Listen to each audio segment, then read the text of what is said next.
Assalamualaikum warahmatullahi wabarakatuh. Jumpa lagi di Nabawi WL Channel informatif dan hiburan. Teman-teman, masih ramai di pemberitaan akhir-akhir ini perihal transaksi judi online di Indonesia pada periode Januari sampai Maret 2024 mencapai 100 triliun rupiah. Atau juga masih ramai pemberitaan mengenai seorang istri yang membakar suaminya karena kecanduan judi online. Nah, hal ini sangat miris sekali ya teman-teman. Ada juga pemberitaan mengenai respon dari pemerintah perihal maraknya judi online di Indonesia ini. Yang pertama adalah perihal bantuan sosial yang akan diberikan kepada para pelaku dari judi online ini yang menurut mereka membuat para pelaku ini jatuh miskin sehingga perlu diberikan bantuan sosial. Nah, menurut teman-teman bagaimana responnya? Kemudian yang kedua adalah pemerintah akan membentuk satgas untuk memberantas judi online tersebut. Seluruh lapisan masyarakat sepertinya sudah kecanduan judi online. Dari kalangan bawah, menengah, sampai atas, hampir semuanya kecanduan dari judi ini. Iming-iming hasil yang mudah dan cepat membuat mereka terjerumus dalam lingkaran setan judi online. Berdasarkan wawancara dari TV One, mereka menghadirkan narasumber yang merupakan seorang mantan dari pelaku ataupun pemain judi online ini. Dia mengaku bahwa iming-iming untuk mendapatkan uang secara mudah, cepat, dan tanpa membutuhkan suatu usaha ekstra membuat sebagian besar pelaku ini terjerumus di dalam judi online. Hal ini ia utarakan bermula pada saat pandemi COVID tahun 2019 lalu, di mana pada saat itu ekonomi sangat sulit dan ia membutuhkan uang secara mudah, instan, dan cepat.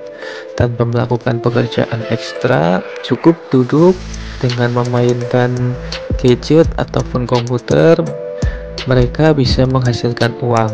Padahal itu cuma iming-iming. Sebenarnya adalah uang yang mereka setorkan dengan uang yang mereka dapatkan itu sangat berbeda jauh ya teman-teman. Yang mereka setorkan itu biasanya lebih banyak, sedangkan yang mereka menangkan atau yang mereka dapatkan itu hanya sedikit. Sayangnya para pejudi online ini tidak memiliki kontrol penuh terhadap diri mereka. Kenapa? Karena mereka sudah terdoktrin atau di pikiran mereka itu hanya ada kata menang, menang, dan menang. Tidak peduli berapa banyak uang yang telah mereka depositkan ke dalam situs tersebut. Padahal kemungkinan besar untuk menang itu hanya sedikit ya teman-teman. Dari 1000 misalnya 1000 yang didepositkan, itu kemungkinan menang hanya sekitar 10. Sehingga sebenarnya bermain judi online ini sangat rugi ya teman-teman. Lantas mengapa mereka atau para pejudi online ini sulit untuk keluar dari lingkaran setan judi online ini? Karena di bayangan mereka atau di pemikiran mereka itu hanya ada kata menang, hanya ada kata mudah cari uang. Kemudian mereka juga selalu berpikir bahwa pasti akan selalu ada hari baik buat mereka, pasti akan selalu ada saat-saat mereka menang. Sedangkan sebenarnya itu hanyalah sebuah angan-angan. Sebenarnya uang mereka itu ditarik oleh para bandar dari judi online ini. Menurut pakar yang dihadirkan TV One dalam wawancara tersebut juga, judi online ini semacam suatu hal yang membuat ketagihan, sama halnya seperti alkohol ataupun film-film dewasa. Nah, orang-orang yang sudah terjerumus atau terjerat dalam judi online ini akan sangat sulit untuk keluar dari lingkaran tersebut karena mereka selalu berpikir untuk selalu menang dan selalu mendapatkan uang dengan cara mudah. Nah, kembali lagi ke kebijakan pemerintah perihal judi online ini.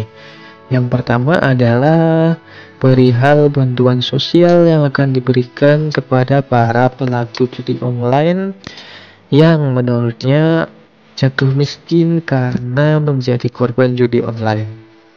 Menurut kami itu sesuatu yang kurang tepat ya teman-teman.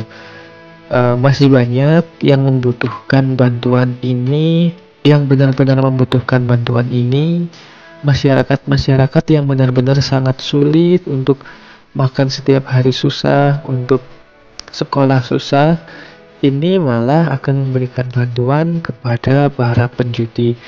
Sedangkan sebenarnya dana itu bisa dialokasikan untuk orang-orang yang benar-benar membutuhkan, bukan malah memberikan kepada para penjudi online. Kenapa? Karena saya yakin 100% kalaupun nanti bantuan ini terrealisasikan, uang tersebut akan digunakan untuk judi online lagi ya teman-teman, akan digunakan untuk deposit lagi. Mereka akan sulit untuk keluar dari lingkaran ini teman-teman ya. Kemudian yang kedua adalah pembentukan Satgas Judi Online. Hal ini sangat bagus ya teman-teman, kita patut apresiasi langkah dari pemerintah. Namun sebagai catatan, seharusnya pemberantasan judi online ini adalah dari akar-akarnya atau dari para bandar-bandarnya ini harus ditangkap ya teman-teman. Jangan cuma memblokir situsnya, tapi harus ditangkap para orang-orang di balik layarnya. Kalau cuma situsnya yang diblokir, mereka akan membuat lagi situs baru. Selalu akan bermunculan situs-situs baru.